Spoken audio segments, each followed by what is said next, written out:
안녕하세요. 반갑습니다. 봉쇄와 전쟁 사이에서 흔들리는 세계 질서. 아래 글은 누주페이퍼 기사 내용을 바탕으로 해당 사안을 국제정치에너지안보외교의 여러 층위에서 확장해 풀어 쓴 장문 서술형 원고입니다. 기사 문장을 그대로 옮기기보다 그 안에 담긴 의미와 파장을 분석적으로 서술하는 방식으로 재구성했습니다. 시작합니다. 현대 국제정치에서 전쟁은 더 이상 오직 포탄과 미사일로만 수행되지 않는다. 어느 나라의 군대가 더 강한가만으로 승패가 갈리는 시대도 이미 지나가고 있다. 이제 전쟁은 바다의 항로를 틀어막는 방식으로, 금융과 보험의 비용을 급등시키는 방식으로, 원유 저장 탱크가 차오르는 시간을 계산하는 방식으로, 그리고 상대방 국민이 언제까지 버틸 수 있는가를 시험하는 방식으로 전개된다. 사용자가 제시한 기사에서 가장 인상적인 대목은 바로 이 지점이다. 미국 대통령은 폭격보다 봉쇄가 더 효과적이라고 말했고, 이란은 국제유가가 배럴당 140달러까지 치솟을 수 있다고 경고했다. 겉으로 보기에는 강대국 간 위기관리의 한 장면 같지만 그 속을 들여다보면 이 사안은 단순한 외교 갈등이 아니라 해상 통제, 에너지 공급망, 심리전, 정권 생존, 세계 경기의 동요가 한꺼번에 얽혀있는 총체적 위기라고 볼 수 있다. 이 상황이 더욱 위험한 이유는 양측 모두 스스로를 물러설 수 없는 위치에 올려놓고 있기 때문이다. 미국은 핵 문제에서 확실한 양보를 받아내기 전에는 봉쇄를 풀 수 없다고 말한다. 이란은 봉쇄가 유지되는 한 정상적 협상에 복귀할 수 없다고 주장한다. 즉, 봉쇄 해제를 먼저 해야 한다는 쪽과 핵 합의를 먼저 해야 한다는 쪽이 서로 선결 조건을 맞바꾸고 있는 것이다. 외교적 언어로 보면 이는 교착 상태이지만 전략적 언어로 보면 상대의 숨통이 먼저 끊기기를 기다리는 소모전이다. 협상은 열려있다고 말하면서도 실제로는 협상, 상대의 체력과 의지를 먼저 소진시키는 방향으로 상황을 끌고 가는 것이다. 그래서 지금 벌어지는 일은 평화협상의 연장이 아니라 전면전과 외교 사이에 놓인 가장 냉혹한 형태의 압박전이라고 할 수 있다. 사용자가 제시한 기사 제목에 등장하는 말려 죽이기라는 표현은 자극적이지만 동시에 이번 사태의 본질을 아주 정확하게 드러낸다. 이는 상대방을 일거에 파괴하는 방식이 아니라 호흡을 서서히 막아 경제와 사회를 내부에서부터 휘청거리게 만드는 전략이다. 군사적 충돌이 일회성 타격이라면 해상 봉쇄는 매일같이 누적되는 압박이다. 배가 못 나가고 원유가 못 팔리고 외화가 안 들어오고 통화 가치가 흔들리고 물가가 오르고 민심이 흔들릴수록 정권은 외부의 포탄보다 내부의 피로에 더 크게 손상된다. 미국이 봉쇄를 고수하는 이유도 여기에 있고 이란이 유가 급등과 국민 단결을 동시에 말하는 이유도 여기에 있다. 이 사태는 총성보다 느리지만 오히려 그래서 더 오래 사람과 체제를 소모시키는 전쟁의 얼굴을 보여준다. 봉쇄가 폭격보다 더 무서운 이유. 폭격은 강렬하다. 화면에 선명하게 잡히고 즉각적인 파괴가 눈에 보이며 군사적 우위를 과시하기도 쉽다. 그러나 폭격은 언제나 부작용을 동반한다. 민간인 피해가 발생할 수 있고 국제사회의 비난을 불러오며 오히려 상대의 결속을 강화할 수 있다.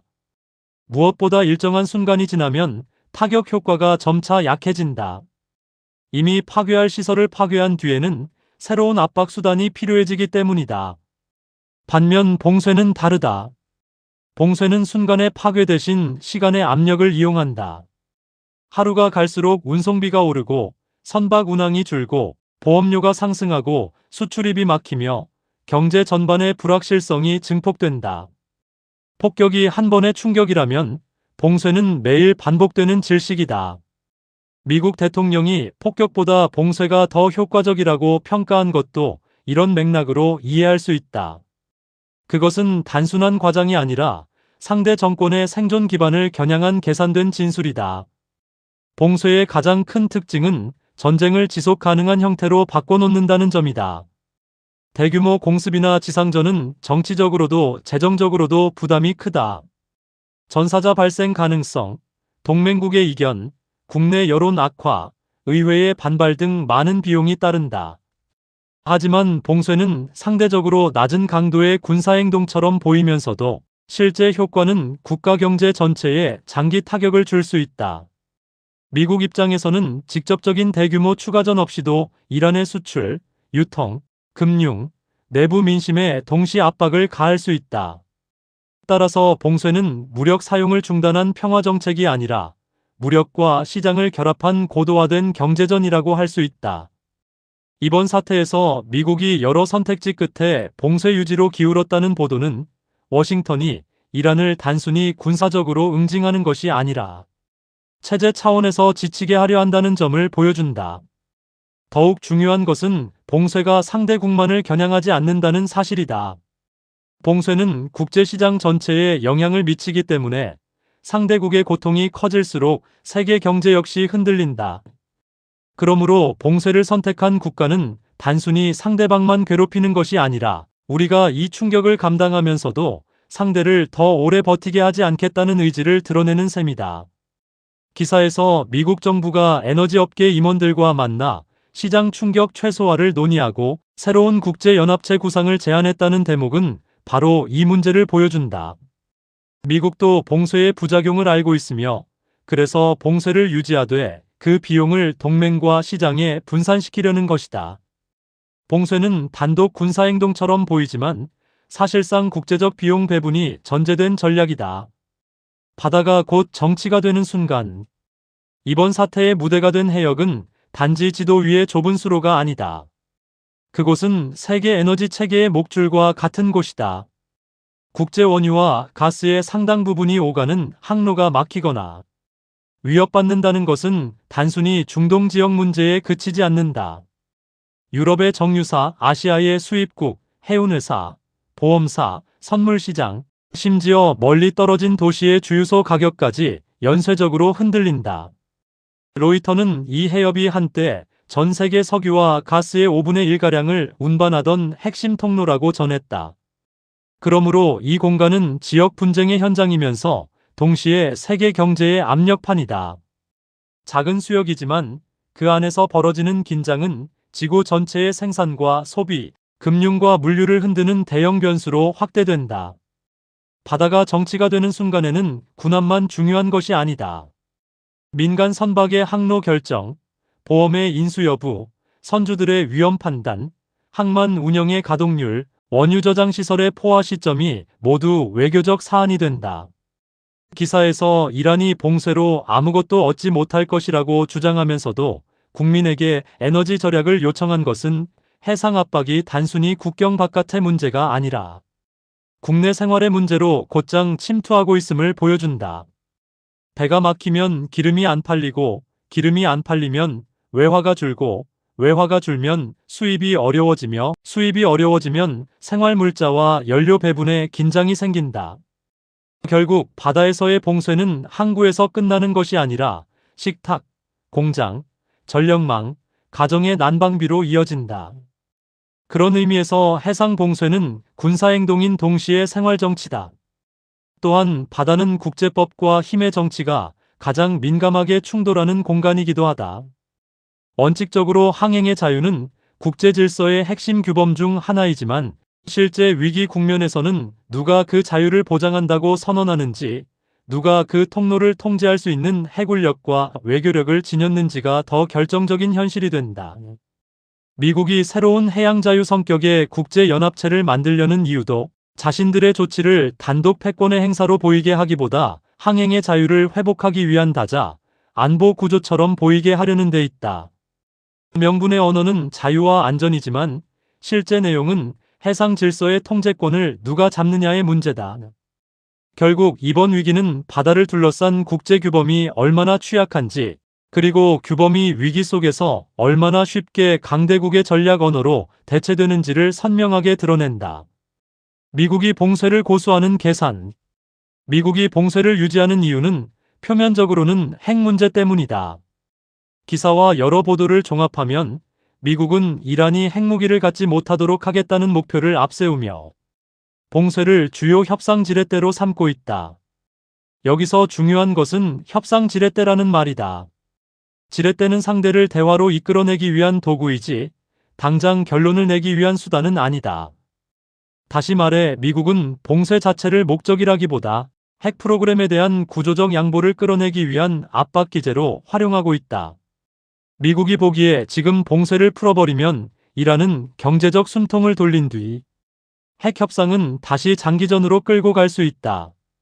그래서 미국은 이란이 먼저 실질적인 비핵화 약속을 내놓기 전까지는 봉쇄 해제가 오히려 자신의 협상력 약화를 의미한다고 판단하는 것이다. 그러나 미국의 계산은 단순히 핵 문제에만 머물지 않는다. 국내 정치도 중요한 변수다. 전쟁을 확대하지 않으면서도 강경한 지도자, 이미지를 유지해야 하고 동시에 유권자들이 체감하는 휘발유 가격 상승은 가능한 한 억제해야 한다. 세계 에너지 시장의 충격이 길어지면 중간 선거를 앞둔 미국 정치에는 부담이 커질 수밖에 없다. 그래서 백악관이 에너지 트레이딩 업계 인사들과 만나 시장 영향 최소화 방안을 논의했다는 보도는 매우 상징적이다. 이는 미국이 군사와 외교를 다루는 동시에 소비자 가격과 선거 변수까지 함께 계산하고 있음을 보여준다. 강경책을 유지하되 국내 경제적 역풍은 줄이려는 이 이중 계산이야말로 미국 전략의 핵심 모순이자 현실이다. 또 다른 계산은 동맹 관리다. 만약 미국이 단독으로 봉쇄를 장기화하면 국제사회 일부는 이를 일방주의적 해상 통제라고 비판할 수 있다. 특히 중국, 인도, 유럽, 걸프 산유국 등 이해 당사자가 많기 때문에 미국은 이 문제를 이란을 압박하는 미국의 선택이 아니라 국제 항행의 자유를 복원하는 다자적 노력으로 재포장할 필요가 있다. 로이터가 전한 메러타임 프리덤 컨스트럭트 구상은 이러한 필요를 반영한다.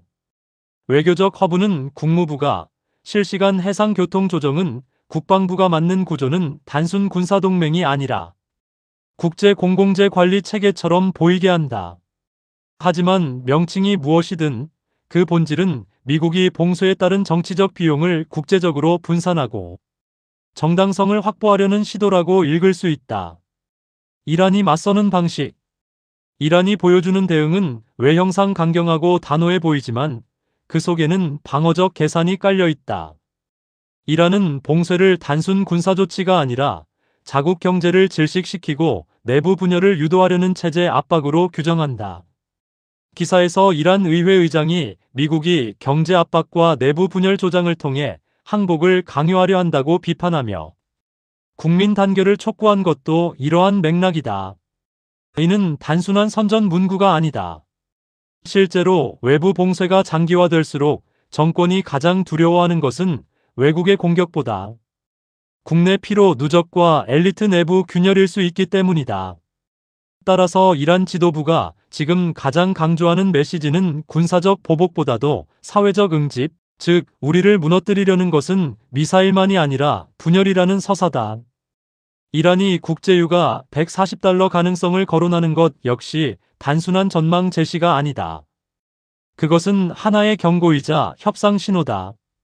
우리를 조이면 세계가 함께 흔들린다는 메시지를 국제시장과 제3국 정부에 던지는 것이다.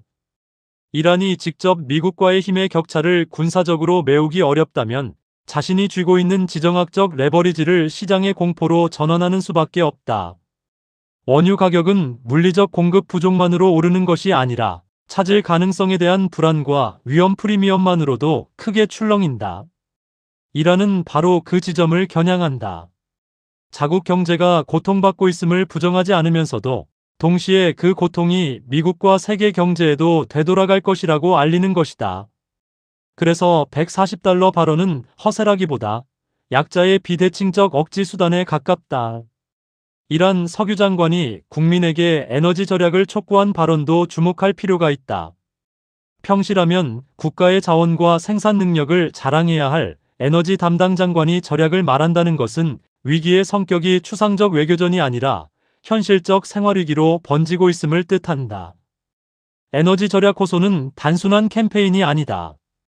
그것은 국가가 국민에게 고통 분담을 공식 요청하는 순간이며 정권이 사태의 장기화를 이미 염두에 두고 있음을 드러내는 신호다. 쉽게 끝나지 않을 대결, 단번에 승부가 나지 않을 교착, 그리고 버티기의 시간. 이란은 지금 바로 그 시간을 국민에게 설명하고 있는 셈이다. 육아라는 세계 공통 언어. 전쟁과 외교는 각국 언어로 말하지만 육아는 전 세계가 즉시 알아듣는 공통 언어다. 이번 위기에서 배럴당 140달러라는 숫자가 큰 파장을 낳는 이유는 그것이 단지 상품 시장의 수치가 아니라 전 세계 소비자와 정부가 체감할 정치 경제적 압력의 규모를 상징하기 때문이다. 국제유가가 오르면 항공료, 해운비, 제조원가, 난방비, 식료품 물류비까지 연쇄적으로 영향을 받는다. 중앙은행은 인플레이션 우려에 긴장하고 정부는 보조금과 세제 완화 여부를 검토하며 기업은 마진 축소를 걱정한다. 다시 말해 원유 가격은 에너지 부문 안에서만 의미를 갖는 숫자가 아니라 세계 경제의 심리와 정책 방향을 흔드는 신호체계다. 이란이 그 숫자를 언급한 것은 자신이 가진 최후의 언어를 꺼내든 것이고 미국이 시장 안정장치를 함께 고민하는 것은 그 숫자의 정치적 폭발력을 너무나 잘 알고 있기 때문이다. 유가 상승은 봉쇄전의 역설을 보여준다. 미국은 봉쇄를 통해 이란에 압박을 가하지만 동시에 글로벌 공급 우려가 커질수록 그 비용 일부는 미국 자신과 동맹국 소비자에게 되돌아온다. 따라서 봉쇄는 상대에게만 고통을 가하는 일방향적 무기가 아니라 누가 더 오래 고통을 감내할 수 있는가를 겨루는 상호소모전의 성격을 지닌다. 여기서 미국은 해군력과 달러 체제, 동맹망을 통해 비용을 분산할 수 있지만 이란은 지정학적 불안 자체를 자산화해 시장 전체를 긴장시킴으로써 약자의 지렛대를 확보한다. 결국 유가는 이 대결에서 단순 결과가 아니라 전장 그 자체다. 배럴당 숫자가 오를수록 양측은 서로에게 손실을 입히고 있다는 사실을 확인하게 되며 그 숫자가 너무 높아지면 제3국들도 더 이상 방관자가 될 수 없게 된다. 따라서 140달러라는 경고는 경제 예측이라기보다 외교적 메시지다. 이는 이 위기를 미국과 이란만의 싸움으로 보지 말라는 말과 다르지 않다.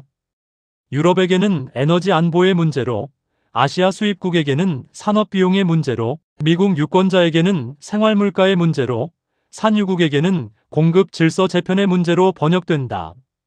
하나의 숫자가 다수의 이해관계를 동시에 흔드는 순간 국제 정치는 더 복잡해진다. 양자 간 갈등이 곧다자 간 위기로 확대되기 때문이다. 그런 점에서 이란의 유가 경고는 미국을 향한 도발이면서도 국제사회를 향한 구원 요청 혹은 개입 촉구의 성격도 함께 가진다. 협상은 왜 열려 있으면서도 닫혀 있는가? 겉으로 보면 협상 채널은 살아있다. 미국 대통령은 전화통화를 통한 소통을 언급했고 대면보다 실무적 전달이 더 효율적일 수 있다는 취지의 말도 했다. CNN 보도에 따르면 중재국 파키스탄을 통한 제안서 조정과 수정안 전달 가능성도 꾸준히 거론되고 있다. 즉 외교의 형식은 아직 완전히 무너지지 않았다. 그러나 협상의 문이 열려 있다는 사실이 협상이 진전되고 있음을 의미하지는 않는다.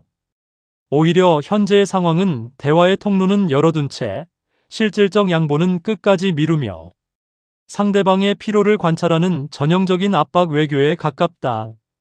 서로 연락은 하지만 서로의 선결 조건을 바꾸지 않는다면 채널은 통신선일 뿐 돌파구는 되지 못한다. 이란이 제한적 거래를 제한하고 미국이 이를 사실상 거절한 대목은 교착의 구조를 잘 보여준다. 이란은 먼저 봉쇄와 해협 문제를 풀고 핵 협상은 그 다음 단계로 넘기려 한다. 미국은 바로 그 다음 단계가 실질적으로 오지 않을 수 있다고 판단한다. 한마디로 이란은 즉시적인 숨통 확보를 원하고 미국은 장기적인 구조적 양보를 먼저 요구한다. 이 둘은 협상 기술의 차이가 아니라 위기인식의 차이다. 이란에게 지금 중요한 것은 당장 경제적 질식을 멈추는 것이고 미국에게 중요한 것은 이란이 다시 시간을 벌지 못하게 하는 것이다. 그래서 수정안이 오가고 종이 문서가 전달되어도 본질적 거리는 줄어들지 않는다. 문장은 부드러워질 수 있어도 조건은 여전히 단단하다. 이처럼 열린 듯 닫힌 협상은 외교 당사자들에게 일종의 시간 벌기 수단이 된다. 미국은 국제사회에 우리는 외교를 닫지 않았다고 말할 수 있고 이란 역시 국내외에 우리는 대화를 거부하지 않는다고 주장할 수 있다. 하지만 실제로는 그 시간 동안 봉쇄는 계속되고 육아는 요동치고 상호 불신은 더 깊어진다. 결국 협상 채널의 존재는 평화를 보증하지 않는다. 오히려 때로는 상대에게 양보하지 않은 채 압박을 지속하기 위한 정치적 장식이 되기도 한다. 지금의 미란 대화가 바로 그런 단계에 머물고 있다고 볼 수 있다. 군사 옵션은 왜 지워지지 않는가? 이번 사태에서 흥미로운 점은 미국이 봉쇄를 주력 수단으로 삼으면서도 동시에 짧고 강한 공습 시나리오를 검토하고 있다는 보도가 계속 나온다는 사실이다. 이는 단순한 우발적 정보가 아니라 협상용 그림자다. 봉쇄만으로 상대가 버티면 제한적 군사행동을 통해 공포와 충격을 새롭게 주입할 수 있다는 메시지를 계속 유지하는 것이다. 다시 말해 미국은 우리는 당장은 봉쇄를 택하지만 그렇다고 군사행동을 포기한 것은 아니다라는 다층적 압박 구조를 만들고 있다. 이것은 협상 테이블에서 상대의 계산을 복잡하게 만든다. 이란은 봉쇄의 장기 고통만이 아니라 언제든 단기 공습으로 국면이 급변할 위험까지 함께 감안해야 하기 때문이다. 미국 대통령이 추가 군사작전 가능성에 대해 명시적으로 선을 긋지 않으면서도 한편으로는 AI 합성 이미지를 올리며 강경 메시지를 낸 장면은 상징 정치의 측면에서도 중요하다. 현대 정치에서 이미지는 발언만큼 큰 효과를 낸다. 그것은 군사 계획의 공개가 아니라 심리전의 연출이다. 공식 브리핑에서 말하지 않은 것을 온라인 이미지와 짧은 문구로 전달함으로써 대통령은 협상 상대뿐 아니라 국내 지지층에도 자신이 약해지지 않았다는 인상을 준다. 여기서 중요한 것은 실제 공격 여부가 아니라 공격 가능성을 언제나 살아있는 현실처럼 느끼게 만드는 것이다. 이런 메시지는 시장에도 동맹국에도 이란 내부 강경파와 온건파에도 동시에 전달된다. 그러나 군사 옵션이 계속 거론될수록 미국이 부담해야 할 위험도 커진다. 제한적 공습은 의도상 짧고 강할 수 있지만 상대의 대응은 언제나 계획대로 제한되지 않는다. 이란이 보복에 나서거나 해협 주변에서 우발적 충돌이 발생하거나 대리 세력이 다른 전선에서 반응하면 국면은 급격히 악화될 수 있다. 그래서 미국은 군사 옵션을 카드로 쥐고 있으되 그것을 봉쇄의 보조 수단으로만 남겨두려는 것으로 보인다. 압박은 최대화하되 확전의 문턱은 넘지 않으려는 이 미세한 균형이 지금 워싱턴 전략의 핵심이다. 내부 결속은 어떻게 전쟁의 언어가 되는가? 외부 압박이 거세질수록 내부 결속을 호소하는 것은 거의 모든 국가가 보이는 반응이지만 이란의 경우 그 의미가 특히 크다. 이란 지도부는 미국의 전략을 단순한 제재가 아니라 체제 붕괴를 겨냥한 심리전과 경제전으로 해석한다. 그러므로 국민 단결 요구는 애국주의적 수사가 아니라 정권 생존의 실질적 방어선이다. 외부 위협이 커질수록 내부 반대 세력을 분열을 조장하는 위험 요소로 규정할 유인이 커지고 경제난을 감수하더라도 국가적 자존과 저항의 언어가 강화된다. 이런 상황에서는 경제적 고통이 체제에 대한 비판으로만 이어지지 않고 오히려 외부 적대에 대한 반발로 재구성될 가능성도 있다. 미국이 기대하는 내부 압력이 정권 약화로 직결될지 아니면 정권이 외부적을 이용해 내부를 재결속시키는 계기가 될지는 아직 단정하기 어렵다 하지만 결속의 호소가 언제나 성공하는 것은 아니다. 국가가 장기 위기 속에서 국민에게 단결과 절약을 요청하는 순간 그 요청은 동시에 국가의 한계를 드러내는 고백이 되기도 한다. 버텨달라는 말은 공동체를 모을 수 있지만 시간이 지나면 왜 우리가 이 대가를 치러야 하는가라는 질문으로 되돌아올 수도 있다. 에너지 절약 요구나 경제난 감수 호소는 초반에는 애국적 결집을 낳을 수 있어도 장기화되면 일상적 피로와 불만을 축적한다. 따라서 이란 지도부가 지금 가장 두려워할 것은 단기 폭동보다도 장기 피로일 가능성이 크다. 체제는 대개 충격보다 소모에 더 취약하기 때문이다. 여기서 미국의 말려 죽이기 전략이 노리는 핵심도 드러난다. 상대방이 즉시 굴복하지 않아도 괜찮다. 대신 시간이 흐를수록 내부에서 버티기 비용이 커지게 만들면 된다. 그러나 역으로 생각하면 이 전략은 상대가 얼마만큼 고통을 견딜 수 있는지 정확히 읽어야만 성공한다. 만약 이란 사회가 예상보다 오래 결속하고 정권이 외부 압박을 정당화의 자원으로 활용한다면 봉쇄는 이란을 꺾기보다 더 강경한 노선으로 몰아넣을 수도 있다. 그래서 경제전은 수치 계산만으로 끝나지 않는다. 사회 심리와 정치 문화, 국가 정체성에 대한 오판이 개입하면 봉쇄의 효과는 기대와 전혀 다른 방향으로 흘러갈 수 있다. 국제연합체 구상이 뜻하는 것. 미국이 제안한 새로운 해양연합체 구상은 단지 선박 운항 재개를 위한 실무장치가 아니다.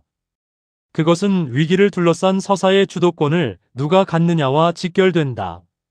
만약 미국이 단독 봉쇄를 이어가는 모습만 부각되면 국제사회 일부는 이를 해상 지배력의 일방적 행사로 볼 수 있다.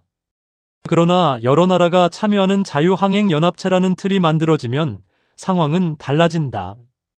그 순간 미국의 행동은 자국 전략이 아니라 국제질서 수호라는 언어를 얻게 된다. 외교에서 이름은 종종 내용을 바꾸지 못하지만 정당성을 배분하는 데는 큰 힘을 발휘한다. 자유와 안보를 내세운 연합체는 비용과 책임을 다자화하는 동시에 비판의 표적을 분산시킨다. 이 구상이 실현된다면 참여국들의 동기 역시 제각각일 것이다. 어떤 국가는 실제로 에너지 안보를 위해 참여할 것이고 어떤 국가는 미국과의 관계를 고려해 상징적 지지만 보낼 것이며 또 어떤 국가는 정보 공유나 외교적 지지 정도에 그칠 수 있다. 로이터 보도에 따르면 미국은 참여 형태를 외교, 정보 공유, 제재 집행, 해군의 요새화 등 다양한 수준으로 열어두고 있다. 이는 현실적인 접근이다. 모두가 군함을 보내지는 못하므로 느슨하지만 폭넓은 참여를 통해 정치적 무게를 확보하려는 것이다. 그러나 참여 수준이 제각각이라는 사실은 곧 이 연합체가 견고한 군사동맹이라기보다 위기관리형 임시구조에 가깝다는 뜻이기도 하다. 위기가 길어질수록 각국의 이해관계 차이가 드러날 가능성도 크다. 또한 이 연합체 구상은 미국이 봉쇄의 세계 경제적 부작용을 혼자 감당할 수 없다는 사실을 역설적으로 드러낸다. 해상 통제는 군사력만으로 되지 않는다. 선사와 보험사, 산유국과 수입국, 지역 동맹과 국제기구가 함께 움직여야 비로소 실효성이 생긴다.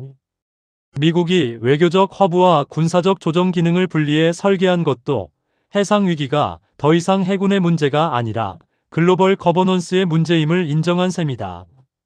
그러므로 이 연합체는 미국 패권의 자신감만이 아니라 그 패권조차 단독으로는 충분하지 않다는 현실의 반영이기도 하다.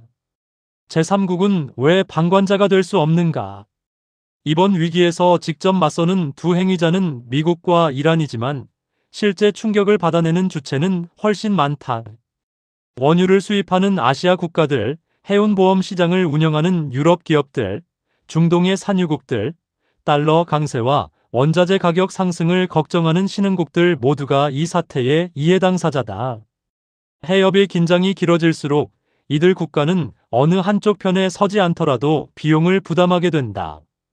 전쟁이 멀리 있는 뉴스가 아니라 연료비와 무역보험료, 환율 변동과 공급망 차질로 눈앞에 나타나기 때문이다. 따라서 이번 사태는 당사자 간 대결이면서도 세계 경제에 연결된 모든 나라를 조용히 끌어들이는 구조를 갖고 있다. 이 때문에 제3국의 외교는 매우 복잡해진다. 미국의 핵 비확산 논리를 지지하면서도 봉쇄 장기화가 낳는 경제적 부담은 우려해야 하고 이란의 지정학적 현실을 이해하면서도 해상 위협 자체를 용인할 수는 없다. 많은 국가는 공개적으로는 원칙적 중립과 대화를 말하겠지만 실제로는 에너지 확보, 자국 선박 보호, 시장 안정이라는 현실적 이익을 우선 고려할 것이다. 이것은 국제정치의 냉정한 속성이다. 대의와 규범은 중요하지만 공급망과 물가 앞에서는 모든 정부가 실용적으로 움직일 수밖에 없다. 바로 이 지점에서 미국의 연합체 구상과 이란의 육아 경고가 동시에 작동한다. 제3국의 현실적 계산을 자기 쪽으로 끌어오려는 것이다. 결국 제3국의 움직임은 단순한 주변 반응이 아니라 협상력의 일부가 된다. 어느 나라가 어느 정도 지지 성명을 내는지, 누가 선박 보호에 참여하는지, 누가 비공식 중재를 시도하는지, 누가 석유 공급 확대를 통해 시장을 안정시키려 하는지가 모두 미국과 이란의 계산에 반영된다. 전쟁과 협상은 당사자만의 무대가 아니며 특히 에너지 위기 국면에서는 주변국의 선택이 중심부의 강경함을 누그러뜨리거나 오히려 강화할 수 있다.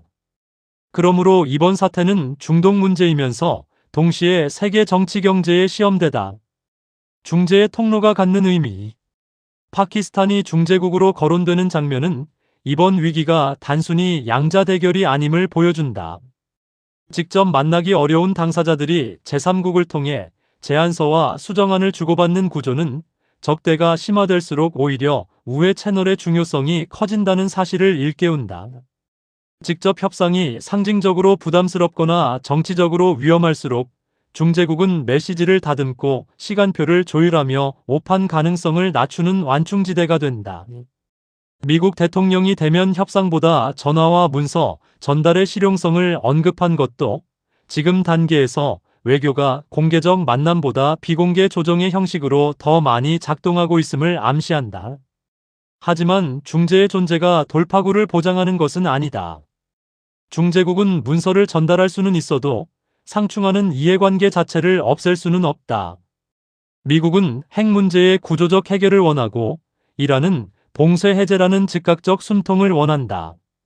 이 간극이 줄지 않는 한 아무리 수정안이 오가도 그것은 입장의 재포장에 머무를 수 있다. CNN이 전한 더 나아졌지만 충분하지는 않은 제안이라는 표현이 바로 그런 현실을 보여준다. 외교 문서에서 더 나아졌다는 말은 종종 아직 멀었다는 뜻이기도 하다.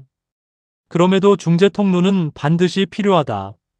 봉쇄가 계속되고 군사 옵션이 살아있는 상황에서는 아주 작은 오해 하나가 급격한 확전으로 이어질 수 있기 때문이다. 통로가 살아있다는 사실만으로도 상대의 최저선과 우려, 제한 조건을 읽을 수 있고 그 자체가 위기관리 기능을 한다. 따라서 지금 필요한 것은 대화가 존재하느냐의 문제가 아니라 그 대화가 실제 조건 변경으로 이어질 수 있는가의 문제다.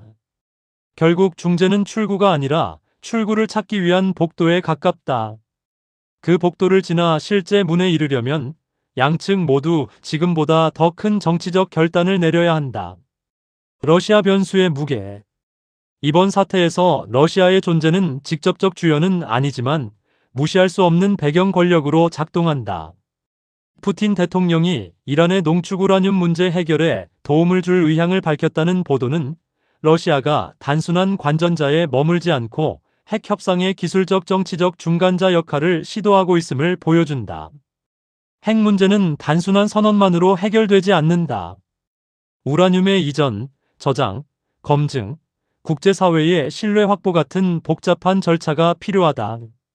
이런 지점에서 핵기술과 외교 채널을 동시에 가진 국가는 제한적이므로 러시아의 개입 가능성은 협상 구조 자체를 바꿀 잠재력이 있다. 그러나 미국 대통령이 이에 대해 그 문제보다 우크라이나 전쟁을 끝내는데 더 집중하길 바란다는 취지로 응답한 대목은 의미심장하다. 이는 러시아의 중재 역할을 공개적으로 과도하게 부각시키고 싶지 않은 미국의 복합적 심리를 드러낸다. 한편으로는 러시아의 도움이 실무적으로 유용할 수 있지만 다른 한편으로는 우크라이나 전쟁을 벌이는 러시아의 외교적 성과를 안겨주고 싶지 않을 수 있다. 다시 말해 러시아는 필요한 파트너이면서도 정치적으로는 불편한 존재다. 국제정치의 현실은 종종 이처럼 모순적이다. 서로 다른 전장에서 충돌하는 강대국이 또 다른 전장에서는 제한적 협력 가능성을 동시에 품는다. 러시아 변수는 또한 미이란 사태가 단지 중동에 갇힌 위기가 아니라는 점을 상기시킨다. 우크라이나 전쟁, 걸프 질서, 핵 확산, 에너지 시장, 대국 경쟁이 서로 연결되면서 하나의 위기에서 내린 선택이 다른 위기의 외교 공간까지 흔들 수 있다. 푸틴의 제안과 트럼프의 반응은 짧은 대화처럼 보이지만 그 안에는 누가 국제위기 해결의 중재자 자격을 갖는가라는 더 큰 질문이 숨어 있다. 오늘의 중동 해협 문제는 곧 세계 질서의 권위 경쟁과도 이어진다. 심리전의 시대. 현대의 지도자들은 탱크와 함대만으로 싸우지 않는다. 말, 이미지, 짧은 게시글, 과장된 비유, 상징적 표현을 통해 상대의 심리와 국제 여론을 동시에 흔든다. 미국 대통령이 이란을 모욕적인 비유로 표현한 발언이나 무기를 든 자신의 AI 합성 이미지를 게시한 행동은 그 전형적 사례다. 이는 단순한 감정 표출이 아니라 심리적 우위 확보를 위한 퍼포먼스다. 강한 언어는 상대 정권에 모욕감을 주고 국내 지지층에는 결단력을 과시하며 협상장에서 자신이 조급하지 않다는 신호를 보낸다. 이란 역시 심리전에서 밀리지 않는다. 휘발유 가격, 국제유가 $140 가능성, 내부 분열 음모론, 적은 아무것도 얻지 못할 것이라는 선언은 모두 상대와 국제사회에 동시에 보내는 메시지다. 특히 에너지 가격을 전면에 내세우는 것은 군사적 언어보다 더 넓은 청중에게 즉시 전달된다. 전 세계 언론과 시장, 각국 정부는 미사일 성능보다도 유가 급등에 더 민감하게 반응한다.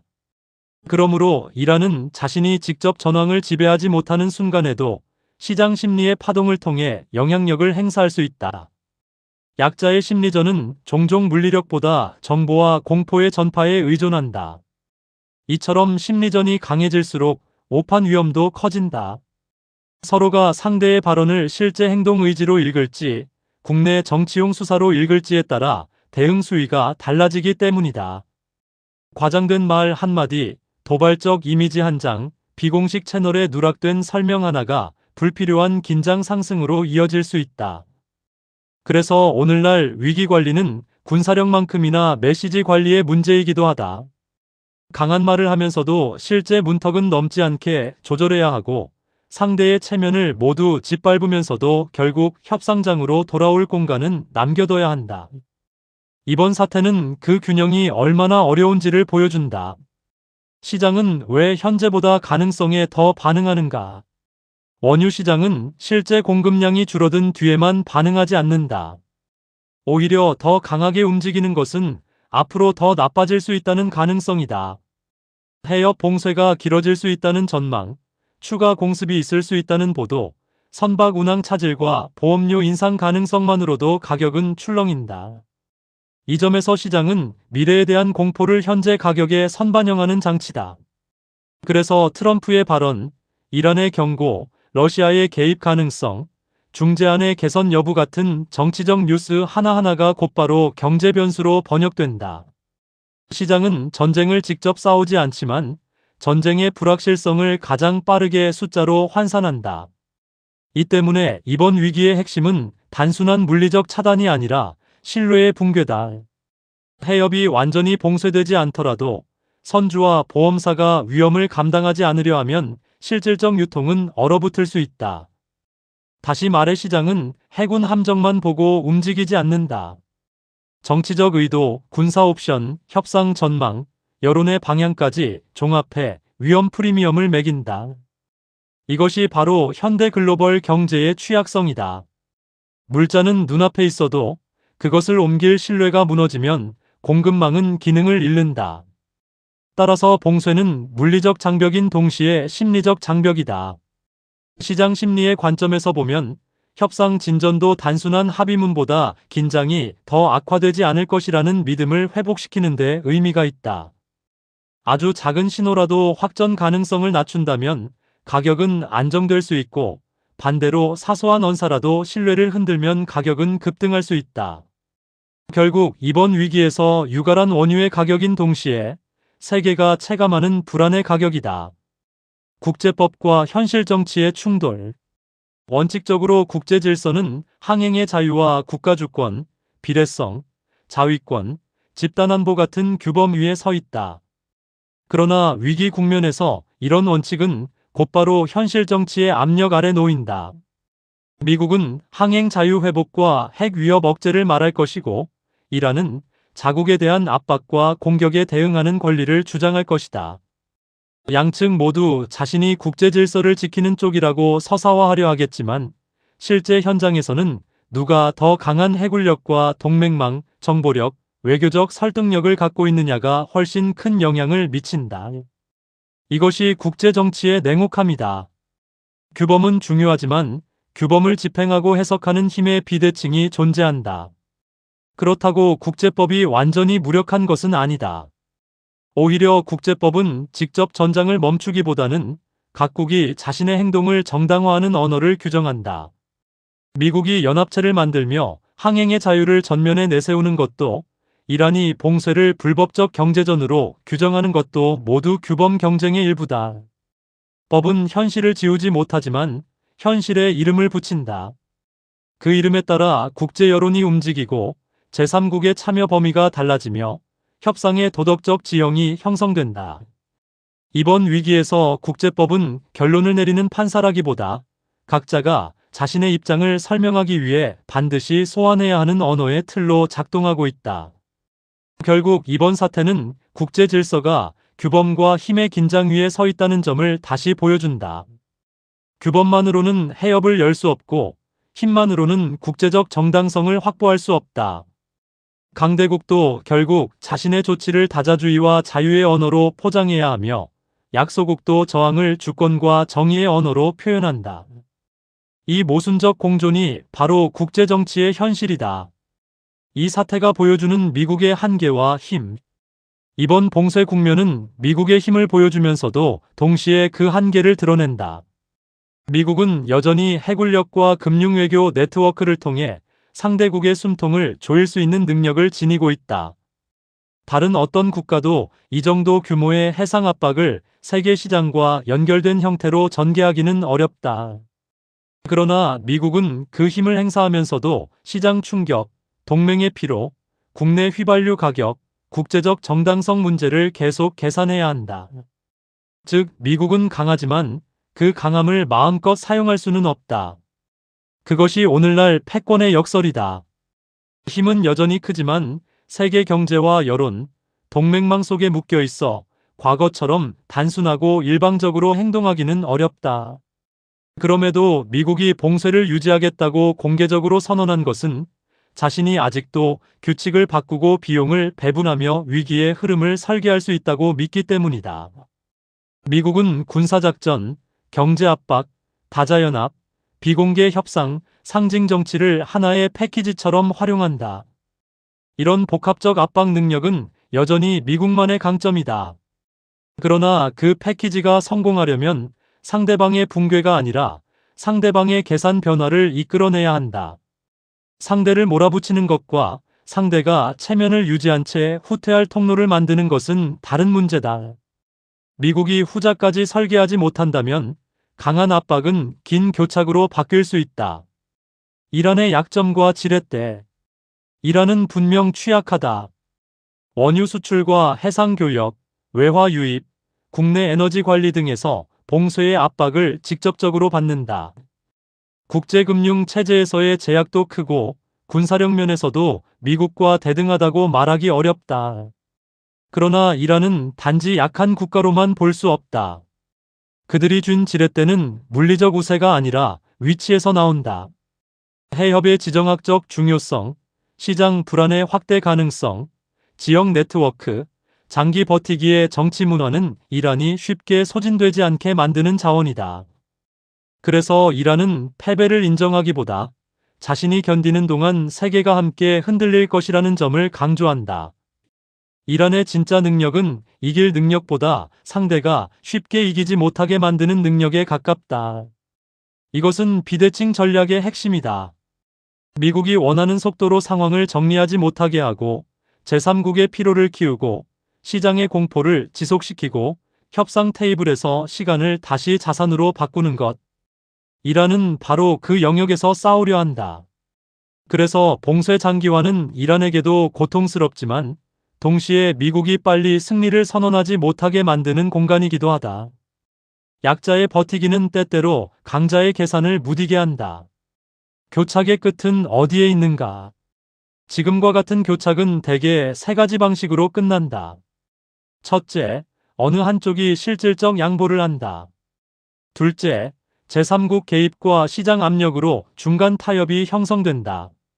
셋째, 우발적 충돌이나 제한적 군사행동이 사태를 더 악화시킨 뒤 훨씬 큰 비용을 치르고서야 협상에 복귀한다. 현재로서는 첫 번째 가능성이 낮아 보인다. 미국은 봉쇄가 효과적이라고 판단하고 있고, 이란은 봉쇄 해제 없는 복귀를 정치적으로 받아들이기 어렵다. 그렇다면 현실적으로는 두 번째와 세 번째 가능성이 동시에 존재한다. 국제시장과 제3국의 압력이 누적되면 절충의 여지가 생길 수 있지만, 그 전에 작은 군사적 사건이 터지면 오히려 상황은 더 험악해질 수 있다. 문제는 양측 모두 지금 단계에서는 시간이 자기 편이라고 믿는다는 점이다. 미국은 봉쇄가 이란을 점점 더 숨막히게 만들 것이라고 보고, 이란은 시장 충격과 국제 피로가 결국 미국의 압박 지속 능력을 약화시킬 것이라고 본다. 서로가 시간의 승자를 자처할 때 교착은 더 길어진다. 협상은 상대가 지금보다 더 나빠질 것이라고 믿지 않을 때 진전되는데, 현재 양측은 정반대로 믿고 있다. 바로 여기서 위기의 장기화 가능성이 나온다. 그러므로 출구는 군사력보다 정치력에서 나올 가능성이 크다. 상대를 완전히 굴복시키는 언어가 아니라 서로가 패배를 선언하지 않고도 한 걸음 물러설 수 있는 설계가 필요하다. 예를 들어 단계적 완화와 검증, 해상 통로의 부분적 정상화와 핵 관련 조치의 동시 이행, 제3국 보증 같은 장치가 결합되어야 할 수 있다. 결국 봉쇄가 아무리 효과적이어도 외교적 출구 설계 없이는 그것은 끝없는 소모로 변하기 쉽다. 맺으며 사용자가 제시한 기사는 단순히 트럼프가 봉쇄를 유지했다거나 이란이 유가 급등을 경고했다는 사실 전달을 넘어 오늘날 국제정치가 어떤 방식으로 작동하는지를 압축적으로 보여준다. 전쟁은 폭격보다 봉쇄가 더 효과적일 수 있는 시대가 되었고, 군사력은 시장과 해운, 보험과 통화, 생활물가를 함께 겨냥하는 방식으로 확장되었다. 그 속에서 지도자들은 포탄만이 아니라 이미지와 발언으로 싸우고, 약한 국가는 위치와 불안을 무기로 삼으며 강한 국가는 다자주의의 이름으로 자국 전략을 정당화한다. 이 모든 층위가 겹쳐질 때 하나의 해협은 곧 세계 질서의 축소판이 된다. 무엇보다 이번 사태는 힘으로 누가 이기느냐보다 누가 더 오래 버티느냐가 중요해진 국제 질서의 모습을 보여준다. 봉쇄는 즉각적인 승리를 보장하지 않지만 상대를 계속 약하게 만들 수 있다. 그러나 동시에 그 비용은 국제시장과 제3국, 자국 소비자에게도 돌아온다.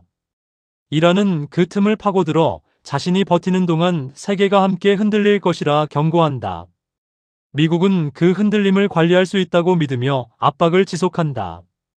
결국 이 대결의 핵심은 군사적 힘 그 자체가 아니라 고통의 분배를 누가 더 유리하게 설계하느냐에 있다. 그래서 이 기사가 던지는 가장 큰 질문은 결국 하나다. 과연 상대를 말려 죽이는 전략은 언제 끝나는가?